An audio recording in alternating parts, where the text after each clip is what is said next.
الفاتحة.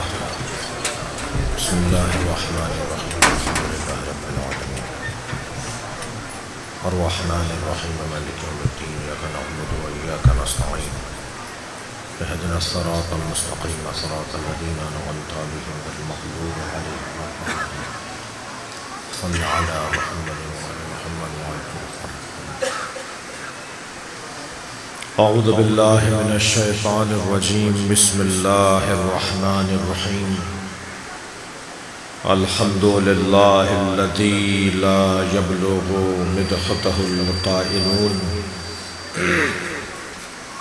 ولا يحصي نعماءه العادون ولا يعدي حقه المجتهدون الذي ليس لصفته حد محدود ولا نعت موجود ولا وقت معدود ولا أجل ممدود فطر الخلائق بقدرته ونشر الرياح برحمته.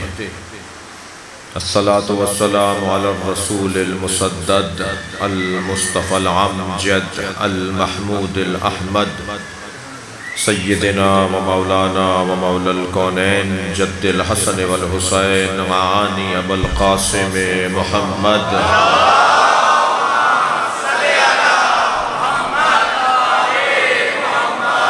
وآله الطيبين الطاهرين المعصومين الذين قال الله إنما يريد الله ليذهب عنكم الرجس أهل البيت ويطهركم تطهيرا.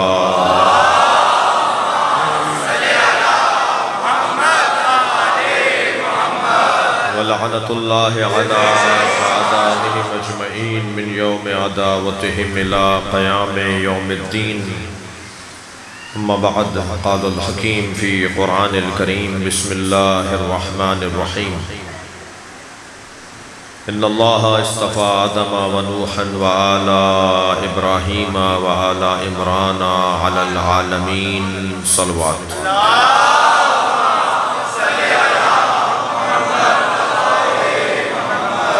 جن لوگوں نے دعاؤں کے لیے کہا ہے، حاجات کو مد نظر رکھتے ہوئے جن لوگوں نے اس مجلس میں ہر اعتبار سے شرکت ہو یا کوئی دام درہم قدم سخن جس اعتبار سے بھی حصہ رکھا ہے، ان سب کی حاجات کی برابری کے لیے بلندتر صلوات پڑھیں.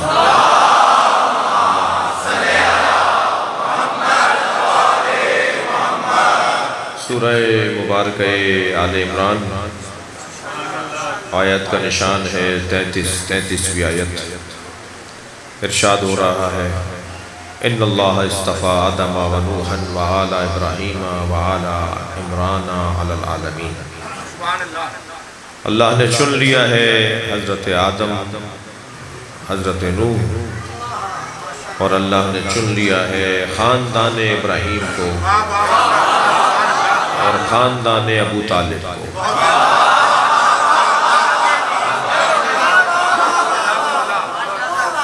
عمران حضرت ابو طالب کے ناموں میں سے ایک نام ہے. حضرت ابو طالب کے نام اور کنیت اور آپ کے تعارف میں جو ابتدائی بات ہے وہ کچھ یوں ہے کہ شناخت کا ذریعہ کبھی نام ہوتا ہے جسے علم کہا جاتا ہے. نام کو عربی میں نام تو یہ نام شما، اسم شما، نام یہ عربی کا لفظ نہیں ہے. نام کو اور جب عربی میں ہم کہیں گے تو اسے کہیں گے علم. یہ الف سے علم نہیں، این سے علم.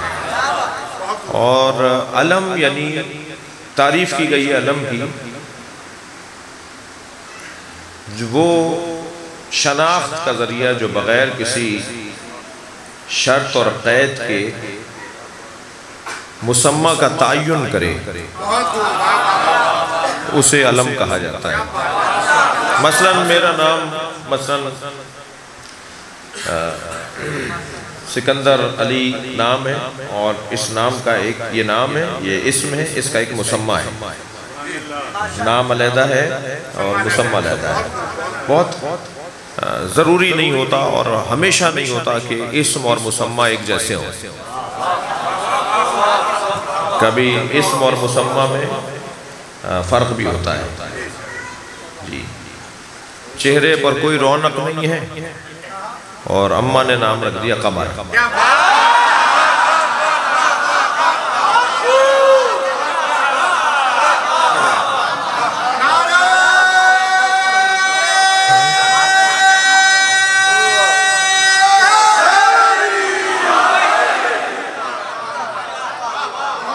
عزیزان گرامی، کبھی مناسبت بھی ہوتی ہے کہ بہت بڑا دانشور ہے، بہت بڑا نابغہ روزگار ہے، بہت بڑا فہیم اور فراست رکھنے والا ہے، تو نام ہو گیا اس کا مثلاً محمد عالم، مثلاً عالم نام ہو گیا ہے یا عالم نام ہو گیا۔ تو جب ہم نام رکھتے ہیں نا تو اب لفظ تو تھوڑا رقیق نہ ہو جائے، ممبر پر ذرا ممبر کی زبان اپنی ہے، ہم جب نام رکھتے ہیں نا تو قرآن اندازی کر رہے ہوتے ہیں، ہو سکتا ہے جو نام رکھا ہے اس کے مطابق اس کی شخصیت بن جائے،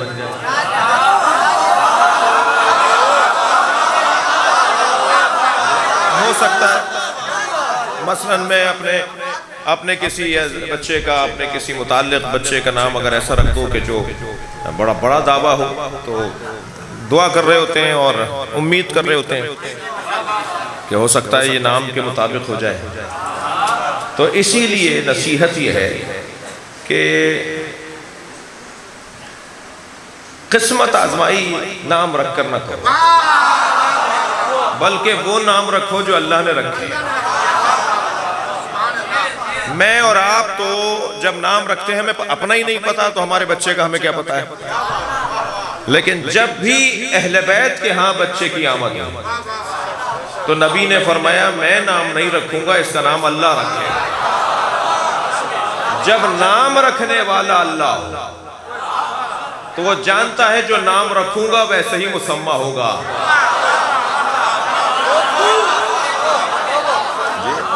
اگر نام اللہ نے حسن رکھا ہے تو جان لیجئے کہ تمام حسن و جمال اس میں قربان۔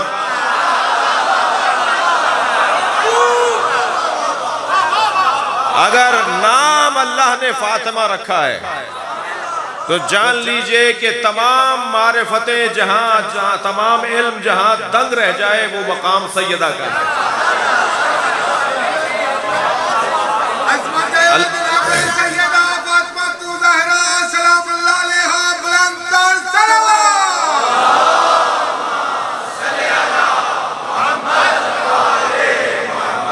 سرکار دو جہاں نے پنجتن کے نام، مولا علی کا نام، مولا حسن مولا حسین کا، جناب زینب کا، پنجتن سے ہٹ کر جناب زینب کا، جناب زہرہ کا، یہ نام سرکار نے رکھے، نبی نے رکھے۔ ہمارا یقین ہے، عقیدہ ہے، ہمارا تعلق ہے سرکار سے کہ سرکار پر وحی نازل ہوتی ہے۔ قرآن کہہ رہا ہے کہ یہ بولتے نہیں ہیں جب تک کہ وحی نہ ہو، یہ وحی کے مطابق بولتے ہیں۔ تو اگر انہوں نے اپنے بچوں کے نام رکھے ہیں تو یہ وحی کے مطابق رکھتے ہیں۔ قربان تو حضرت ابو طالب پر ہو جائیے،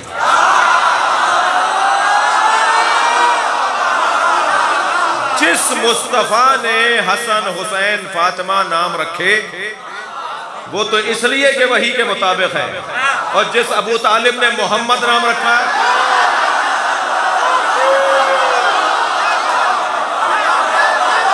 صلوات پڑھیں گے محمد و آل محمد۔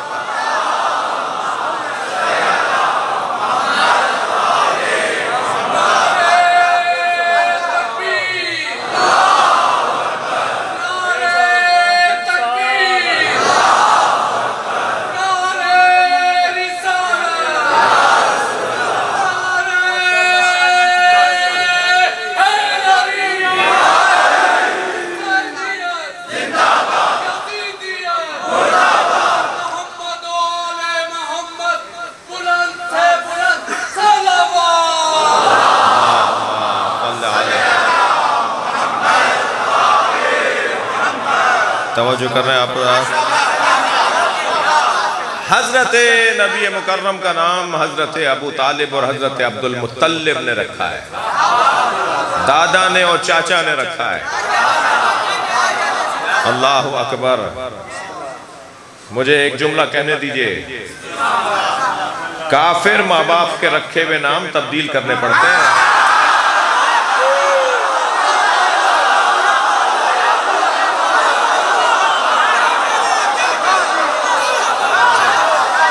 صلوات پڑھیں گے محمد و آل محمد۔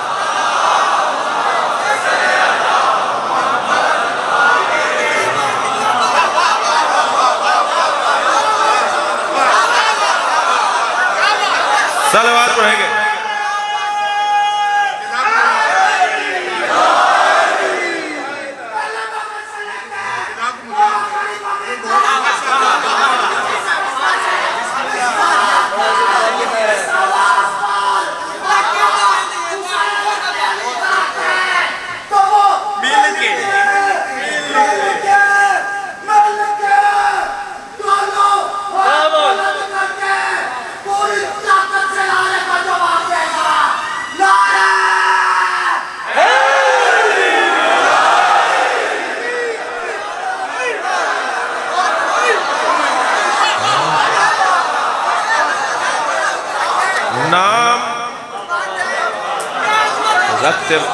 نام رکھتے وقت خیال رہے،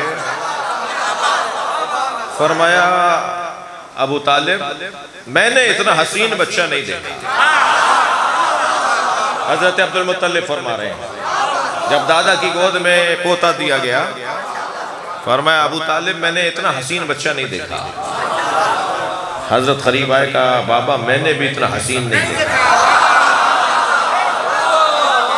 ایک دادا ہے جس کا لقب ہے قمر بطحا، ایک چاچا ہے جس کا لقب ہے قمر حرم، جو خود حسن میں چاند ہو۔ وہ یہ کہہ رہے ہیں کہ ہم نے اتنا حسین بچہ نہیں دیکھا۔ اور جب چاندوں کا چاند بنے تو نام کیا ہونا چاہیے؟ میں اور لفظ بہتر کرتا ہوں، جن کی تعریفیں سارا معاشرہ کرے، وہ اگر کسی کی تعریف کرے تو اسے محمد کہتے ہیں۔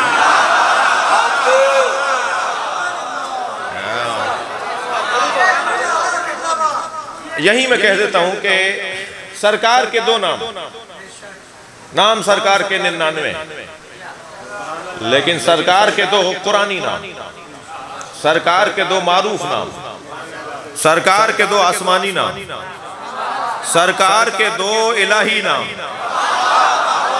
سرکار کے دو عاشقانہ نام، ایک محمد ایک احمد، تو جو ہے اور محمد اور احمد، محمد پہ بھی سورہ ہے، احمد بھی قرآن مجید کے اندر نبی کا نام ہے، احمد بھی قرآنی نام ہے نبی کا اور محمد بھی قرآنی نام ہے نبی کا۔ کمال تو یہ ہے کہ احمد، نام احمد کوئی نہیں جانتا تھا کہ آسمانوں پر انہیں احمد پکارا جاتا ہے۔ ابھی قرآن نازل نہیں ہوا ہے، قرآن نازل ہوگا، حضرت عیسیٰ کی فرمائش، حضرت عیسیٰ کا قول اللہ قرآن میں جگہ دے گا، قرآن میں آیت بنا کے نازل کرے گا کہ حضرت عیسیٰ فرمائیں گے مبشرن برسول یاتی من بعدی اسمہ احمد، میں تمہیں ایک رسول کی بشارت دیتا ہوں جو میرے بعد آئے گا۔ حضرت عیسیٰ کے زمانے میں رسول ہیں، قرآن ہے نا، میں تمہیں ایک رسول کی بشارت دیتا ہوں، بولنے والے حضرت عیسیٰ ہیں۔ حضرت عیسیٰ کہہ رہے ہیں 4000 سال پہلے کے رسول ہیں، مسلمان کہہ رہا ہے 40 سال کے بعد رسول ہوئے۔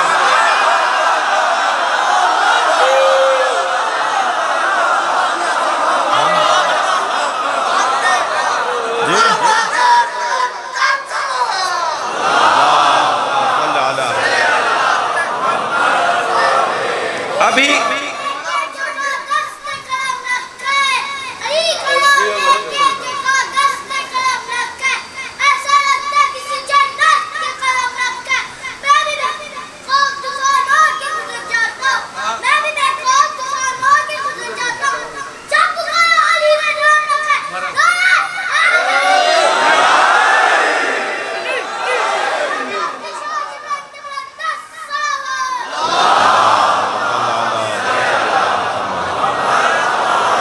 ابھی آیت نازل نہیں ہوئی ہے، اب یہ قرآن نہیں آیا ہے جو حضرت عیسیٰ کا قول یہ سمجھ میں آ جائے کہ آسمانوں پر نبیوں کے لیے جو نام ہے وہ احمد ہے۔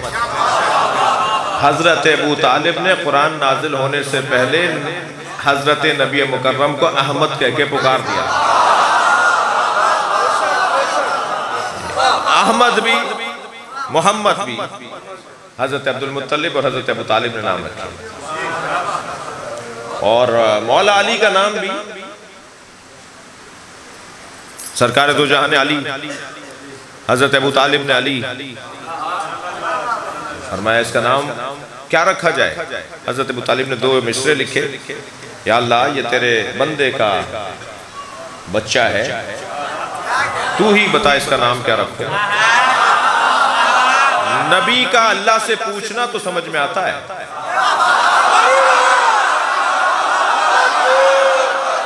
حضرت ابو طالب اللہ سے پوچھ رہے ہیں، بھائی عجیب باتیں نہیں ہیں۔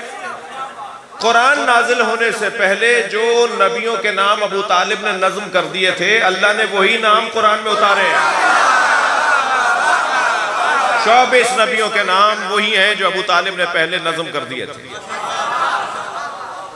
تو نام جب بغیر قید و شرط کے مسمى پر کوئی نام دلالت کرے تو اسے کہتے ہیں علم۔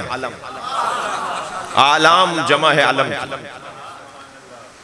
جسے دیکھ کر سمجھ میں آ جائے کہ کون ہے، اسے عربی میں علم کہتے ہیں۔ مثلا میں نے ابھی آپ کے سامنے لاہور کہا تو سب کے ذہن میں لاہور آئے گا، میں کہوں گا کراچی تو کراچی آئے گا، میں مثلا کہوں آیت اللہ سیستانی تو سب کے ذہن میں سید علی سیستانی آئیں گے، جبکہ سیستانی بہت سارے ہیں، مگر سیستانی ان کے لیے علم ہو گیا۔ خامنائی بہت ہیں، یعنی خامنہ کے رہنے والے، لیکن جیسے کہوں گا آیت اللہ خامنائی تو فوراً ایک شخصیت کی طرف ذہن جائے گا، وہ ان کے لیے علم ہے۔ پتہ نہیں کتنے ہوں گے مثال کے طور پر فلاں ناموں سے، لیکن بعض نام بعض لوگوں کے لیے مخصوص ہو کر ان کی شناخت کا ذریعہ بن جاتا ہے، تو اسے علم کہا جاتا ہے۔ جیسے شخصیتوں کے لیے بلا قید و شرط مسمى دلیل اسم اور اسم دلیل مسمى بن جاتا ہے، ایسے ہی کچھ چیزیں بھی ہیں جنہیں دیکھ کر ذہن وہیں جاتا ہے کہ جہاں جانا چاہیے۔ بھائی معاشرے میں جھنڈے تو بہت ہیں،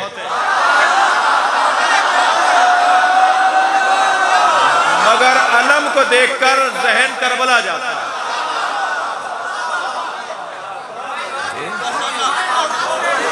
تو اس علم کو بھی علم اسی لیے کہتے ہیں، یہ علم بھی اسی لیے علم کہا جاتا ہے کہ اسے یہ کسی کے مسمى پر ہے، ایک علم ہے کہ جس کے لیے اسے علم قرار دیا گیا ہے۔ توجہ کر رہے ہیں آپ؟ شہروں کے نام بھی ہوتے ہیں، جیسے یمن، جیسے مثال دہلی، جیسے تہران، جیسے اور شہر بھی۔ تو حضرت ابو طالب کا نام عمران، شیبۃ الحمد، عمر اور عبد مناف، یہ 4 نام حضرت ابو طالب کے بیان ہوئے ہیں۔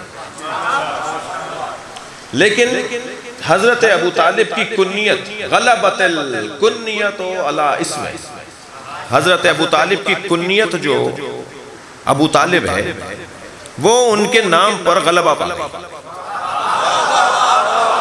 یعنی اتنا زیادہ ابو طالب کہا گیا، اتنا زیادہ ابو طالب مانا گیا، اتنا زیادہ ابو طالب بولا گیا کہ جو عمران نام رکھا تھا وہ نام اب غیر معروف ہو گیا اور ابو طالب معروف ہو گیا۔ نام عمران ہے، نام شیبۃ الحمد ہے، نام عمر ہے، نام عبد مناف ہے، اور یہ 4 نام جو آپ کے سامنے حضرت ابو طالب کے میں لے رہا ہوں، یہ حضرت عبد المطلب کی زبان مبارک پر، اسی طرح اس وقت کے جو شخصیات تھی ان کے زبان مبارک پر حضرت ابو طالب کی نام آتے رہے، لیکن یہ نام جو ابو طالب ہے یہ نام نہیں، ابو، ام، ابن، اخت، یہ جو الفاظ کسی نام سے پہلے لگائے جاتے ہیں وہ دلیل ہوتی کنیت کی، اور ہمیشہ ابو کے معنی باپ کے نہیں ہوتے، بلکہ ابو کے معنی کبھی باپ کے ہوتے ہیں، جیسے ابو الحسن، حسن کا باپ، اور کبھی ابو کے معنی مالک اور صاحب کے ہوتے ہیں، جیسے ابو تراب مٹی کا مالک، مٹی والا. تو یہاں ترجمہ باپ کا نہیں کریں گے، یہاں ترجمہ مالک اور صاحب کا کریں گے. اب ابو طالب باپ کے معنی میں ہے یا صاحب کے معنی میں؟ میں دقت چاہوں گا عزیزان گرامی. ابو طالب باپ کے معنی میں ہے تو ماننا پڑے گا کہ ایک بیٹا طالب ہے کہ جن کے یہ بابا ہیں. لہذا روایت کہتی ہے کہ 4 بیٹے تھے مولا علی کے، مولا ابو طالب کے، حضرت ابو طالب کے 4 بیٹے تھے. مولا علی کے 4 بھائی ہیں مولا علی. ایک حضرت طالب، ایک حضرت عقیل، ایک حضرت جعفر اور سب سے چھوٹے مولا علی. خبردار کسی کو چھوٹا دیکھ کر چھوٹا سمجھنا نہیں.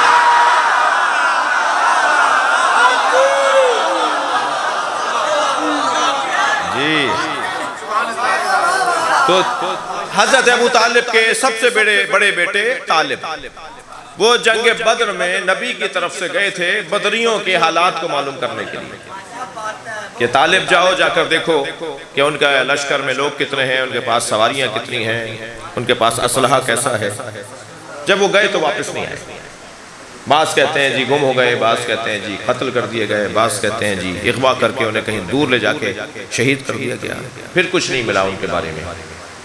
لہٰذا بڑے بیٹے کی وجہ سے حضرت ابو طالب کی کنیت ہو گئی ابو طالب، ورنہ یہ ابو علی بھی ہیں، یہ ابو جعفر بھی ہیں، یہ ابو عقیل بھی ہیں، لیکن مشہور ہیں بڑے بیٹے کی وجہ سے طالب. لیکن عزیزان گرامی میں دونوں معنی کروں گا. ابو یعنی باپ، ابو یعنی مالک اور صاحب. حضرت ابو طالب کو ابو طالب اس وجہ سے بھی کہہ سکتے ہیں اور اس وجہ سے بھی کہتے ہیں. طالب کہتے ہیں تحقیق، جستجو، طلب میں شدت جب آ جائے تو صرف طالب نہیں کہا جائے گا، ابو طالب کہا جائے گا. طلب اگر طلب رہے، تحقیق اگر تحقیق رہے، جستجو صرف جستجو رہے، لیکن جستجو جب شدید ہو جائے، طلب جب کمال پر پہنچے تو اسے کہا جاتا ہے ابو طالب. تو ابو طالب اس شخصیت کو کہا جاتا ہے جو تحقیق سے بات کرتا ہے، سمجھ کر بات کرتا ہے، تحقیق کرنے کے بعد بات کرتا ہے. تو ابو طالب کا یہ روشن ایک معنی. اور عزیزان گرامی اس شخصیت کے نام کے حوالے سے ایک اور جملہ بھی کہتا ہوا گزروں کہ یہ وہ شخصیت ہے کہ جس نے 1-2 نہیں 12 اماموں کی امامت کا جوہر. میں اور لفظ بہتر کرتا ہوں. ایک معصوم امام کا باپ ہونا کتنی بڑی فضیلت ہے جو ابو الائمہ بن جائے، تمام ائمہ کے باپ کی حیثیت میں ہو. اور یقین جانیے کہ باپ کی تعریف بیٹے کے سامنے جب ہوتی ہے تو بیٹا بڑھ کر عطا کرتا ہے. میرے مولا علی سینہ چوڑا کر کے کہتے تھے انا علی ابن ابی طالب، میں علی ابن ابو طالب ہوں. کوئی بڑھ کے تو کہتا نا کہ آپ کے بابا تو ایمان نہیں لائے تھے. یہ بار بار بابا کا ذکر کر کے بتاتے ہیں کوئی تو بولے، کوئی تو بات کرے، ورنہ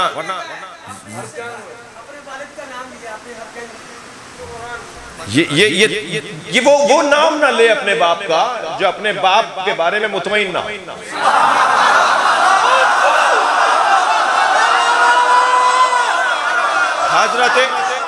حضرت امیر المومنین جب فخر سے کہتے ہیں کہ میرا بابا ابو طالب، میرا بابا ابو طالب، تھکے نہیں ہے تو حدیث سناؤں. اکثر میرے مولا علی، اکثر میرے مولا حضرت ابو طالب کے فضائل کو اپنی زبان سے بیان کرتے تھے تاکہ آئندہ کی نسلوں میں منتقل ہو جائے. فرماتے ہیں ایک مرحلے پر اللہ اکبر، میرے بابا ابو طالب قیامت میں لائے جائیں گے. یجی ابو طالب یوم القیامہ بسیماء الانبیاء وذل ملوک، انبیاء کی ہیبت اور ہیئت کے ساتھ اور بادشاہوں کے جلال کے ساتھ. یعنی حضرت ابو طالب کو جب کھڑا کیا جائے گا نا تو نبیوں کے ساتھ کھڑا کیا جائے گا. مسلمان ان کا کلمہ ڈھونڈ رہے ہیں. حضرت ابو طالب کی سیرت طیبہ کے دو پہلوؤں کی طرف توجہ چاہوں گا. حضرت ابو طالب کی سیرت طیبہ کا پہلا پہلو، خبردار بچہ سچا ہو تو اس کا ساتھ دینا. یعنی دیکھنا یہ بچہ ہے، بچہ ہے مگر سچا ہے، پالا میں نے ہے مگر میرا مولا ہو سکتا ہے، میرا ہی بچہ میرا مولا ہو سکتا ہے. لہذا جب حضرت نبی مکرم نے اعلان نبوت کرنا چاہا تو لوگوں نے تنگ کیا، پریشان کیا، دعوت خراب کی. تو ایک مرتبہ حضرت ابو طالب نے، جس شخص نے 3 دن تک گزشتہ 2 دنوں تک دعوت خراب کی، اس کا گریبان پکڑ کر اسے زمین پہ بٹھا. ادھر وہ گرا، ادھر آواز دے کر کہا قوم یا سیدی و مولائی، کھڑے ہو جاؤ، اے میرے سید، اے میرے مولا. بڑے جگر کی بات ہے اپنے ہی بچے کو مولا کہنا، اپنے ہی پالے ہوئے کو مولا کہنا. کھڑے ہو جاؤ اور آ کر بڑھ کر بتاؤ کہ تم کیا چاہتے ہو. اور سرکار حضرت نبی مکرم نے اعلان نبوت فرمایا اور فرمایا کون ہے جو میری اس کام میں مدد کرے گا؟ تو مولا علی نے کھڑے ہو کر فرمایا کہ میں کروں گا. نبی نے فرمایا کہ کون ہے جو میری مدد کرے گا؟ جو میری مدد کرے گا وہ میرا وزیر ہوگا، خلیفہ ہوگا، جانشین ہوگا. مولا علی نے فرمایا میں مدد کروں گا. ابھی تو پتہ نہیں ہے کہ ہوگا کیا مدد کرنی ہوگی. جو اپنے جیسا کہتے ہیں میں ان سے مخاطب ہوں. ابھی تو پتہ نہیں ہے کہ اس کار تبلیغ میں کتنے موڑ آنے ہیں، کتنی مشکلیں آنی ہیں، کتنے پریشانیاں آنی ہیں. وہ ساری پریشانیاں بغیر دیکھے حضرت علی کہہ رہے ہیں کہ میں آپ کا ساتھ دوں گا. بھائی اپنے جیسا ماننے والوں کے لیے ایک جملہ کہہ دیتا ہوں، اللہ پہ توکل کر کے ہمت تو کرو.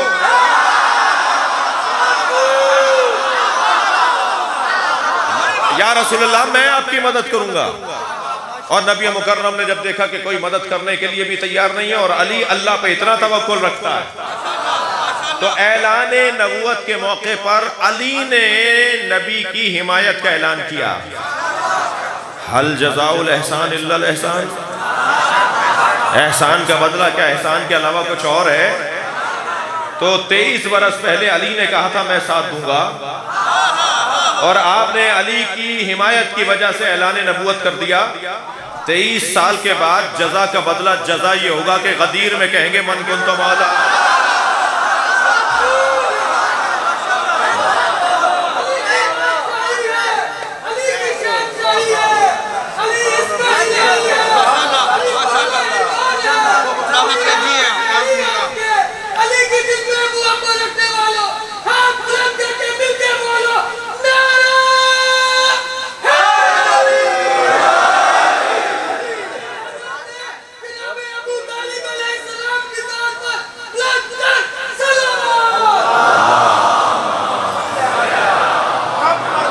پہلا پیغام یہ کہ اپنے سچے بچوں کا ساتھ دو.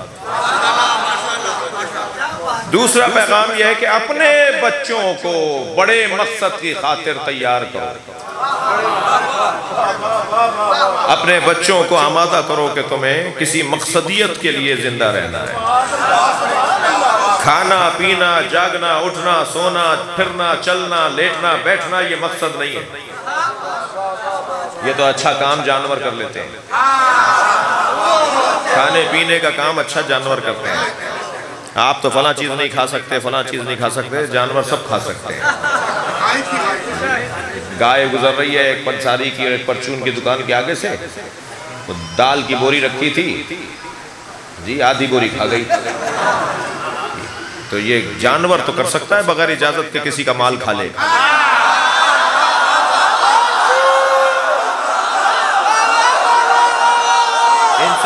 انسان تو بغیر اجازت کے کسی کا مال نہیں کھا سکتا. سمجھ کر لیں. تو یہ بہت موٹا سا فرق ہے انسان میں اور جانور میں۔ میرے مولا علی فرما رہے ہیں خبردار، قرآن کہہ رہا ہے، بلکہ مولا نے بھی فرمایا، قرآن بھی کہہ رہا ہے، کچھ لوگ ہیں جو انسان نظر آتے ہیں حقیقت میں جانوروں سے پس ہیں۔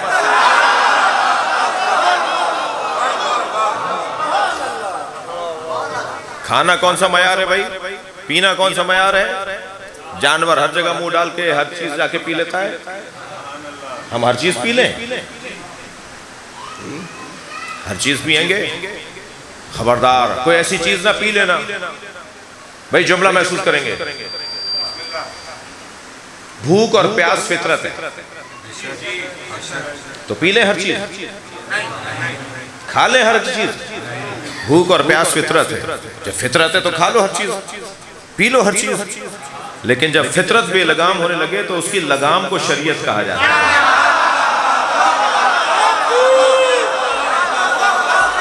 ہر چیز نہیں کھاؤ گے، ہر چیز نہیں پیو گے۔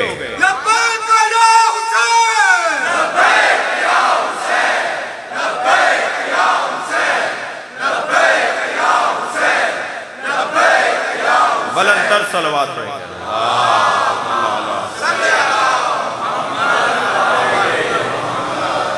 گھر بنا لیا یہ مقصد ہے؟ اگر گھر بنانا ہنر ہوتا تو بھائی سے زیادہ کوئی اچھا گھر نہیں بناتا۔ دنیا کے انجینئر دنگ ہیں کہ یہ کیا بناتا ہے، اتنا اچھا گھر بناتا ہے۔ شہد کی مکھی کا جو گھر ہے وہ ہندسوں کے انجینئرنگ ہندسہ ہے نا، ہندسوں میں اس سے اچھا کسی جانور کا گھر نہیں ہے۔ انسانوں کے لیے وہ شاہکار ہے۔ تو گھر بنانا، بہت اچھا گھر بنا لیا بھائی، ساری زندگی بڑا کمایا، بڑی محنت کی، صبح صبح جاتے تھے آفس، شام کو لوٹتے تھے، رستے میں 10 دفعہ لوٹے، 10 دفعہ پٹے، کیا کچھ نہیں ہوا اس 40 سالوں میں، اور پھر انہوں نے جوڑ جاڑ کے گھر بنا لیا۔ بھائی میں کامیاب ہو گیا، گھر بنا کے کامیاب ہو گیا، اچھے کھانے کھا لیا، یہ کامیاب ہو گیا، اچھی سواری لے لی، یہ کامیاب ہو گیا۔ یہ کامیابی کے معیارات نہیں ہیں۔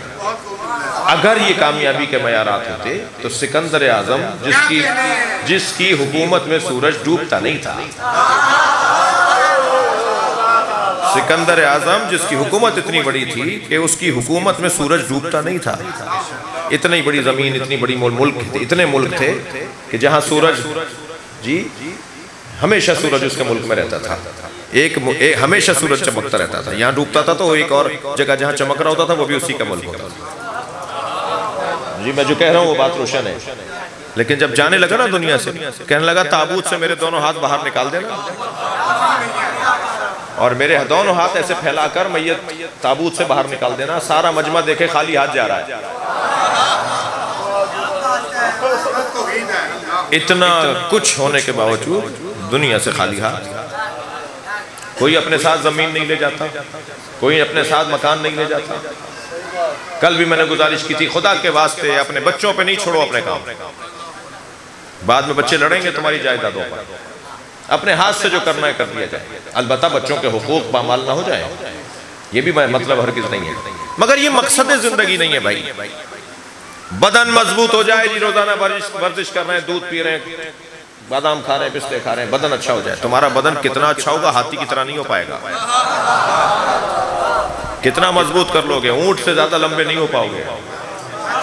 تو یہ کون سا معیار ہے بھائی؟ بدن کو، باڈی کو بنا لیا جائے۔ مقصدیت کیا ہے؟ مقصدیت اللہ نے پتھروں کو قربان کیا ہے پودوں پر، یہ پتھر کا مقصد حیات، پودوں کو قربان کیا ہے حیوانوں پر، یہ پودوں کا مقصد حیات، حیوانوں کو پیش کر دیا انسان کی خدمت میں، یہ حیوانوں کا مقصد زندگی ہے۔ انسان کہاں پیش ہوگا؟ اسے بڑی تو مخلوق ہی کوئی نہیں ہے۔ یہ ساری مخلوقات ایک سے بڑھ کر دوسری والی مخلوق کی خدمت میں رہے، انسان کہاں پیش ہوگا؟ انسان کس کے لیے پیش ہوگا؟ انسان سے بڑا تو کوئی ہے ہی نہیں۔ جنوں کے لیے نہیں، فرشتوں کے لیے نہیں، کس کے لیے ہوگا؟ بس جب انسان اپنے مقصد کو پہچان لے، یہی اس کی قیمت ہے۔ اپنے مقصد دیکھیں، لاکھوں مکھی مچھر اللہ نے بغیر مقصد کے نہیں بنائے، تو مجھے اور آپ کو بھی مقصد کے تحت بنایا ہے. تو بس مقصدیت کو پہچاننا ہی میری قیمت. میں اپنے مقصد کو پہچانا. میرا مقصد کیا ہے؟ میرا زیادہ سے زیادہ مقصد بھی اور کم سے کم مقصد بھی مجھے پتا ہونا چاہیے. میں لفظ اور بہتر کروں، میری زیادہ سے زیادہ قیمت کیا ہے یہ بھی پتا ہونی چاہیے، اور کم سے کم میری قیمت کیا ہے یہ بھی پتا ہونی چاہیے. اب جب بات قیمت کی اور خرید اور فروخت کی آ گئی تو پھر انسان کسے بیچے، کس کے عوض بیچے، کہاں بیچے، اس کو سمجھنے کے لیے ہمیں ان تاجروں کے پاس جانا ہوگا جنہوں نے اپنی قیمت لگوائی اور ایسی قیمت لگوائی کہ کسی بازار میں کھڑے ہو کر نہیں بکے، بستر بیچ کر بکے. انہوں نے اپنا وجود بیچ ڈالا اور اس کے بدلے میں اللہ کی مرضیاں لے لی. جو بڑا کاروباری ہوتا ہے وہ چھوٹے کاروباریوں کے لیے رہنما ہوتا ہے.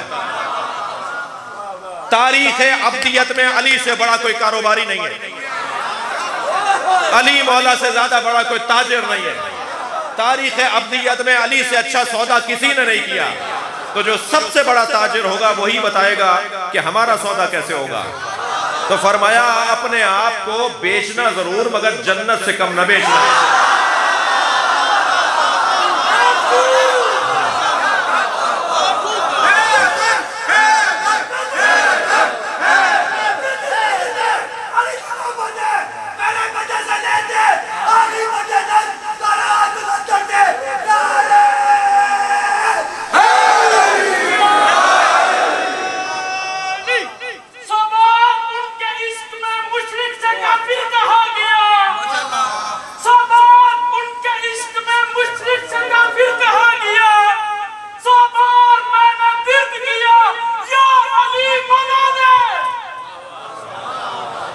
سعادت شاہ صاحب کی طبیعت تو اچھی ہو گئی ہے مگر اب 5ویں مجلس ہے، ان کی طرف سے آواز نہیں آئی. جی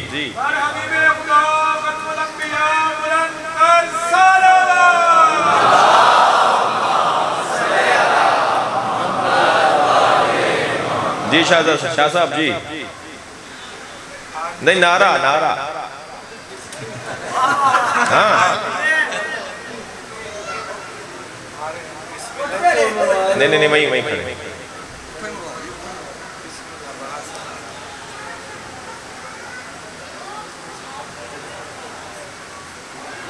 بھئی یہ علاقوں کے حسن ہوتے ہیں تو ان حسینوں کو زندہ رہنے دیجئے تاکہ علاقوں کا جی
علامہ طالب جوہری کی مغفرت کے لیے بلندتر صلوات.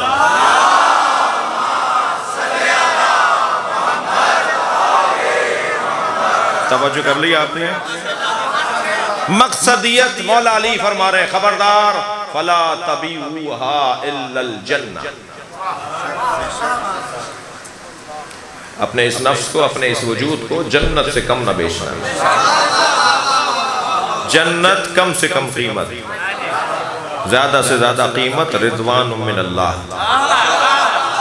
وَمِنَ النَّاسِ مَنْ يَشْرِي نَفْسَهُ ابْتِغَاءَ مرضات اللہ، نفسہو ابتغاء مرضات اللہ. واللہ رؤوف، مرضیاں اللہ کی مرضی، رضوان اللہ کی چاہت، رضوان یعنی اللہ کی چاہت، یعنی اللہ جو چاہتا ہے وہ علی کی قیمت، علی کا وجود بدلے میں ہے اللہ کی چاہت کے، اللہ کی چاہت علی کے وجود کے بدلے میں، علی نے اپنے آپ کو بیچا ہے، اللہ کی چاہت لی ہے۔ تو بہت سیدھی سی بات ہے نا، جو علی چاہے گا وہی اللہ چاہے گا۔ تو مجھے السلام علیکم یا موادین الاعمال، سلام ہو اس گھرانے پر جو عمل تولنے کا ترازو ہے۔ میرے جتنے اعمال ہیں وہ تولے جائیں گے اس گھرانے کی محبت کے مطابق۔ نماز 2 رکعت آپ نے بھی پڑھی ہے، آپ نے بھی پڑھی ہے، اس نے بھی پڑھی ہے، اس نے بھی پڑھی ہے، میں نے بھی پڑھی ہے، سب نے پڑھی ہے، مگر ہر ایک کی نماز کی قیمت علیحدہ ہے۔ روزہ سب رکھتے ہیں، حج سب کرتے ہیں، مگر سب کے حج کی قیمت ایک جیسی نہیں ہے۔ ہر ایک کے حج کی قیمت اتنی ہی ہے جتنا اس کے دل میں علی بستا ہے۔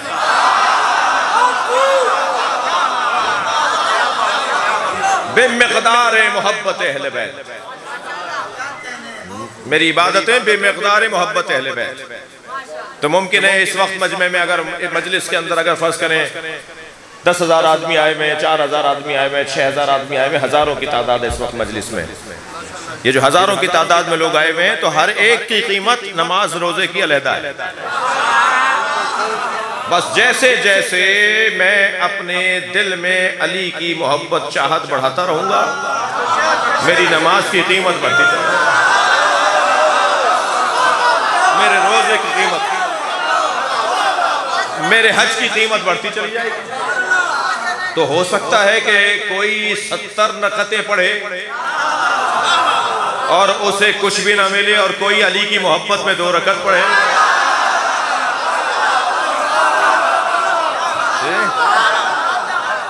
علی کے ہاتھ کی چھوٹی سی ایک جنبش سے، علی کے ہاتھ کی چھوٹی سی ایک جنبش سے نبی کے دین کی عمر دراز ملتی ہے۔ علی کے ہاتھ کی چھوٹی سی ایک جنبش سے نبی کے دین کی عمر دراز ملتی ہے۔ تجھے علی میں، تجھے نماز میرا، تجھے نماز میں میرا علی نہیں ملتا، تجھے علی میں ہی ساری نماز ملتی ہے۔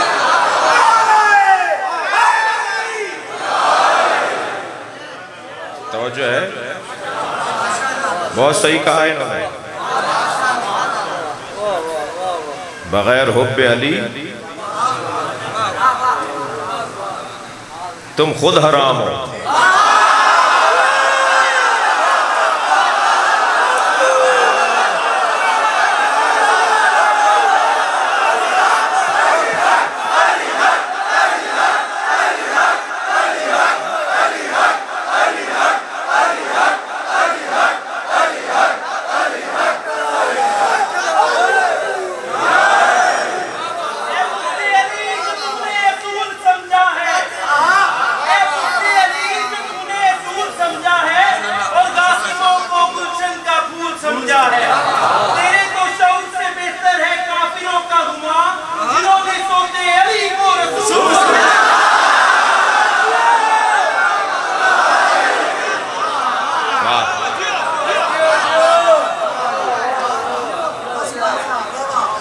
توجہ ہے، دیکھیے 2 موضوعات کو ممبر سے بیان نہیں کیا جائے گا، میں خود بھی نہیں کرتا اور مجھ سے پیار کرنے والے ذاکروں اور خطیبوں سے میری گزارش بھی ہے۔ ایک خونی ماتم، یہ مسئلہ سب کا اپنا ہے، قما و زنجیر کا ماتم سب کا یہ مسئلہ اپنا ہے، جب یہ قومی مسئلہ نہیں ہے، فردی مسئلہ ہے، تو ممبر سے تو وہ مسئلہ بیان ہوگا جو قوم کا ہوگا۔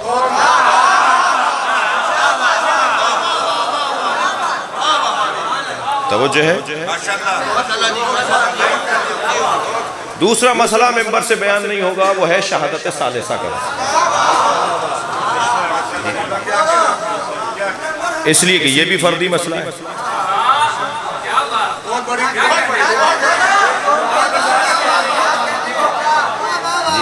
نماز جماعت سے واجب ہے؟ نماز جماعت سے واجب ہے؟ بولو نہیں. نہیں ہے نا. نماز جماعت سے تو واجب نہیں. نماز فرادہ واجب ہے. جماعت سے پڑھنے کا ثواب زیادہ ہے، اولویت ہے، ترجیح ہے. تو یہ تو فردی مسئلہ ہے. ہر شخص کی نماز اپنی ہے بھائی. مراد اپنی ہے. مراد اس کو نماز میں کہاں کیا ذکر پڑھنا ہے وہ خود طے کرے گا کسی ایکسپرٹ سے پوچھ کر.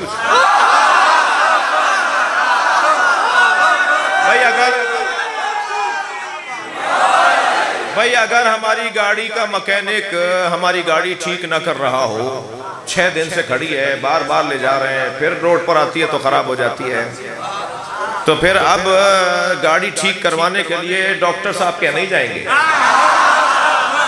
جائیں گے پھر بھی مکینک کے پاس. اور اگر ڈاکٹر علاج صحیح نہیں کر رہا ہے اور دوا لے لے کے تھک گئے تو اب کسی انجینئر سے جا کے دوا نہیں لیں گے، جائیں گے پھر بھی ڈاکٹر کے پاس. توجہ ہے نا. تو جب ہر فیلڈ کا کوئی ایکسپرٹ ہے تو دین اتنا غریب ہے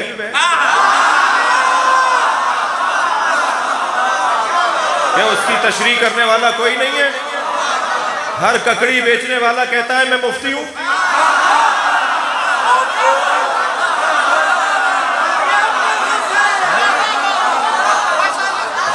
جسے 1 سے لے کے 10 تک عربی میں گنتی نہیں آتی وہ کہتا ہے میں فتوے نہیں مانتا.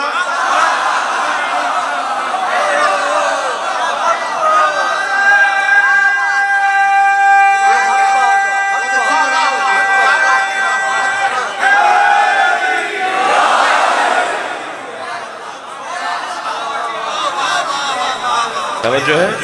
میری کم سے کم قیمت جنت، زیادہ سے زیادہ میری قیمت رضوان من اللہ. اور جو سب سے اچھی قیمت اور سب سے بڑی قیمت لگی ہے وہ مولا علی نے لگائی. علی نے اللہ کی لگائی، علی نے اپنی لگوائی، اور مرضیاں اللہ سے لے لی ہے اور اپنی جان دے دی. اب علی کا کچھ نہیں ہے، علی کا جو کچھ ہے وہ اللہ کا ہے. یہ وجود اللہ کا ہے، یہ علی کا گھر اللہ کا ہے، یہ علی والے اللہ کے ہیں.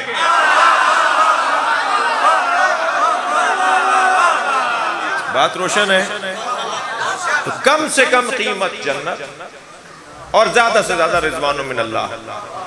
اب یہ آیت سنیے سورہ زمر کی. جی جی بیٹا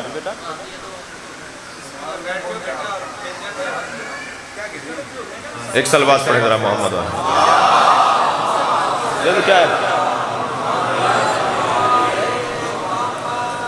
توجہ ہے. میں لے رہا ہوں، میں بات پوری کروں. کم سے کم قیمت بولیے. چلیے پہلے یہ سن لیتے ہیں. یہ بچہ بہت زیادہ مضطرب ہے، پورا خط لکھا ہے اس نے.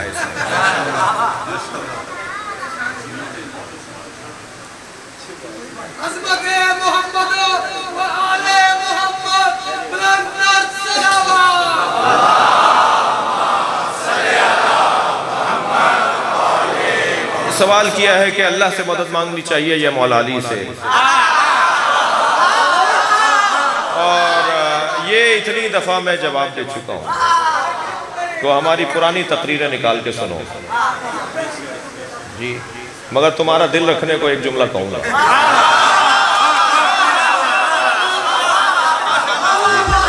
یہ موضوع بہت بیان ہوا ہے، مجھ سے زیادہ اچھا بیان کیا ہے علماء نے، مجھ سے زیادہ اچھا بیان کیا، اور میرے بہت کلپ اور بہت زیادہ تقریریں اس توسل کا موضوع ہے. مولا علی سے مدد مانگنا یعنی توسل، مولا علی سے مدد مانگنا یعنی وسیلہ.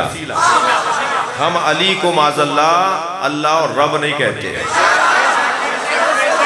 یہ ممبر شیعوں کا ممبر ہے، غالیوں اور نصیریوں کا نہیں.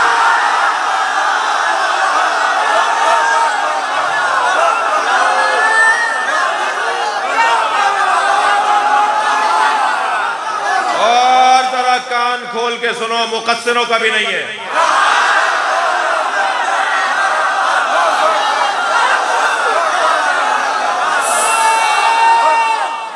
سالم تشیع رکھنے والوں کا ہے۔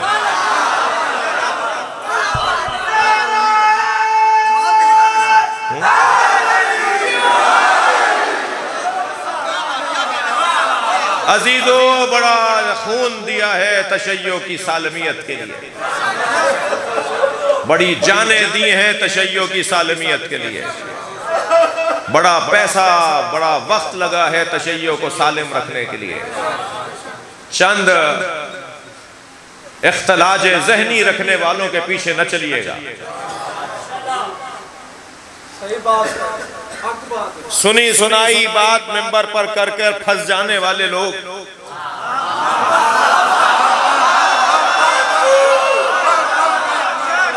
وہ مشکل بڑھاتے ہیں۔ ایک بات سن لی،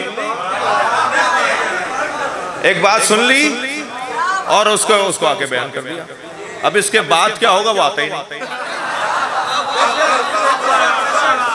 یہ میں عمومی ایک جنرل بات کر رہا ہوں، ایک جنرل بات کر رہا ہوں، میرا کوئی خاص مطمع نظر نہیں ہے، جنرل ایک قائد قانون کی بات کر رہا ہوں۔ جی، بات ہضم جب تک نہیں ہوگی، جیسے کھانے ہضم نہیں ہوتے نا، ایسے ہی بہت سارے علمی مفاہیم اور مضامین ہیں جو ہر ایک سے ہضم نہیں ہوتے۔ جی، لہٰذا میرے عزیزوں، میرے بچوں، میرے جوانوں، لاہور کا منتخب اور کہاں سے آیا وہ مجمع ہے، ہمارے سنی بھائی بھی بیٹھے ہوئے ہیں، بڑا خیال رہے بات وہ ہو کہ جو میں ہر جگہ کر سکوں۔ میں جو بات اپنے حلقے میں کر رہا ہوں اگر صحیح ہے تو ٹی وی پہ بھی کروں، اگر وہاں جا کر مجھ سے بات نہیں ہو رہی تو اس کا مطلب ہے کہ مجھ میں کمزوری ہے۔ بہت ہی اطمینان کے ساتھ، وقار کے ساتھ، دلیل کے ساتھ اپنی بات کریں اور بہت سوچ سمجھ کے بات کریں۔ یہ مکتب بڑی محنتوں سے ہم تک آیا ہے، یہ کسی کا دیوان نہیں ہے، یہ امام صادق کے فرمان ہے۔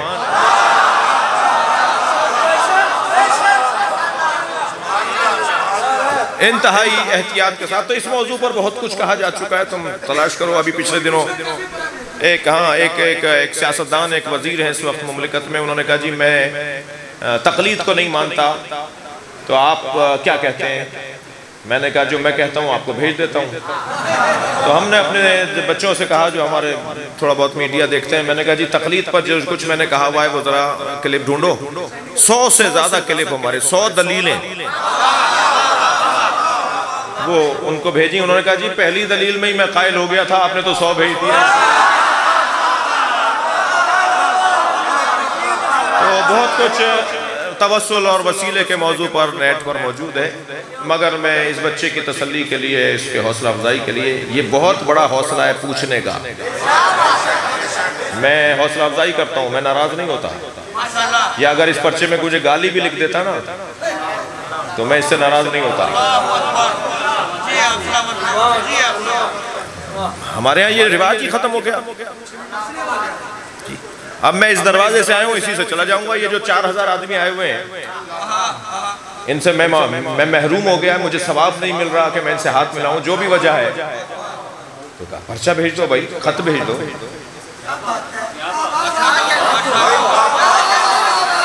تو مجھے جواب دینا چاہیے، نہیں آتا تو کہہ دوں کہ آئندہ بتاؤں گا، آج میرا ذہن تیار نہیں ہے۔ سلونی کا دعویٰ تو صرف علی نے کیا ہے۔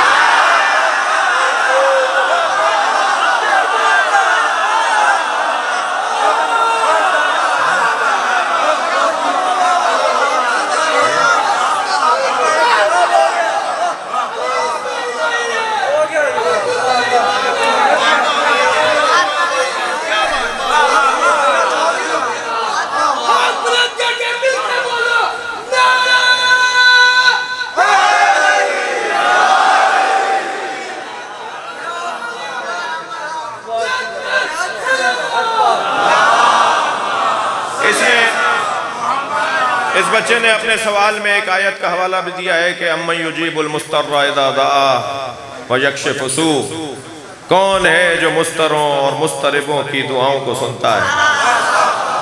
تو پہلے طے تو کرو کہ مستر ہے کون؟ جو مسترب اور مستر ہے اسے مہدی دورہ کہا جاتا ہے.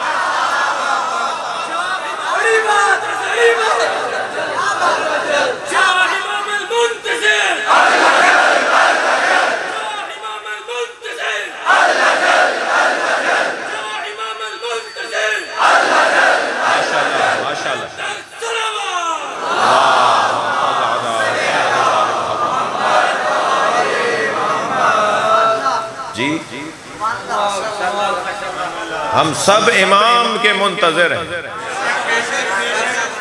اور امام بھی منتظر ہیں. جب ہماری طرف سے ہم امام کو مخاطب کریں گے تو ہم منتظر وہ منتظر. جب امام کی طرف سے ہمیں مخاطب قرار دیا جائے گا تو وہ منتظر ہم منتظر. مجھے تو اب تک سمجھ میں نہیں آیا کہ انتظار کر کون رہا ہے. دو مصروں میں اور اچھا کر دیا. دو مصروں میں لکھنوی شاعر دو مصروں میں کہتا ہے ہم ان کی دید کے طالب و حکم خالق کے. ہم ان کی دید کے طالب و حکم خالق کے. مزہ ہے دونوں طرف انتظار ہوتا ہے. صلوات پڑھیں گے محمد و آل محمد.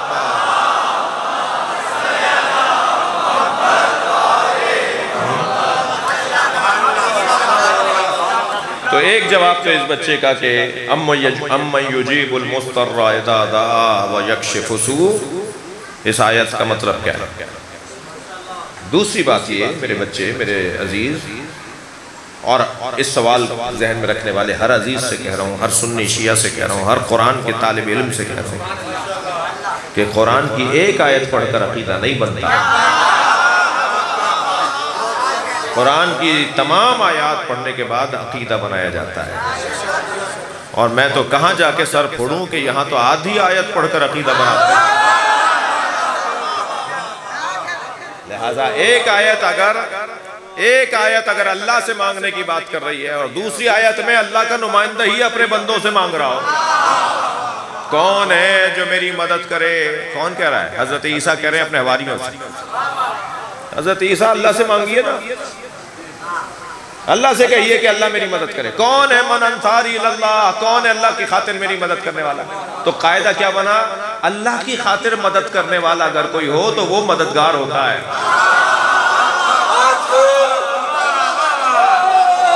جو اللہ کی خاطر مدد کرنے والا ہو وہ مددگار ہوتا ہے. تو اگر حضرت عیسیٰ کی امت اللہ کی خاطر ان کی مدد کرے تو ہے توحید، اور اگر علی ہماری اللہ کی خاطر مدد کرے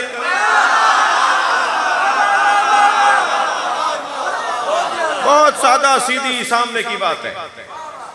توجہ کروں گا، چاہوں گا آپ سے، وقت تنگ ہوتا جا رہا ہے مجھے، منزل میں نے اپنی قیمت جنت سے کم نہ لگانا. جی وَسِيقَ الَّذِينَ اتَّقَوْا رَبَّهُمْ إِلَى الْجَنَّةِ زُمُرًا. صاحبان تقوی کو جنت میں دھکا دے کر فرشتے لے جا رہے ہوں گے. اس سے دو آیتیں پہلے ہے کہ صاحبان کفر کو دوزخ میں دھکا دے کر لے جا رہے ہوں گے. صاحبان کفر کو دوزخ میں دھکا دے کے فرشتے لے جائیں گے. یہ تو بات سمجھ میں آ گئی. یہ کیسے سمجھیں کہ جنتیوں کو فرشتے جنت میں دھکا دے کے لے جا رہے ہوں گے؟ کیوں نہیں جا رہے بھائی؟ لوگ پوچھیں گے ہم تو متمنی ہیں، ہم تو آرزو کر رہے ہیں ہمیں جنت مل جائے، انہیں جنت مل گئی ہے، جا کیوں نہیں رہے؟ فرشتے دھکا دے رہے ہیں، جانے کو تیار نہیں ہیں. آواز آئے گی جنت ان کی کم قیمت لگی ہے.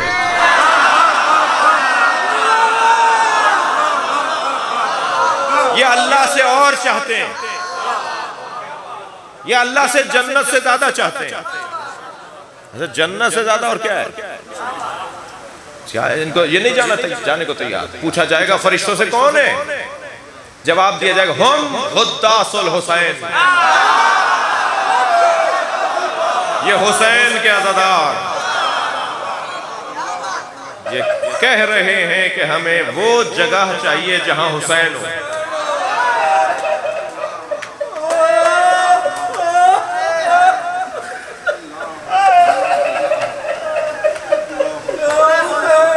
اجرکم اللہ، آپ آمادہ ہیں ہونے کے لیے؟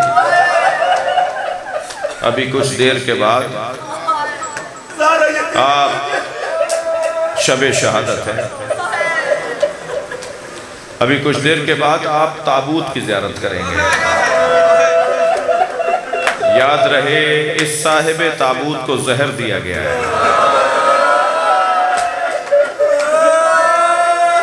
اجرکم اللہ۔ تابوت کی زیارت کرتے وقت اس بات کا خیال رہے کہ جگر کٹ کٹ کے باہر آ چکے۔ فرصہ دیجئے امام حسن کا، آج شب وصال و رحلت نبی مکرم بھی ہے۔ نانا کو نواسے سے بڑا پیار ہے،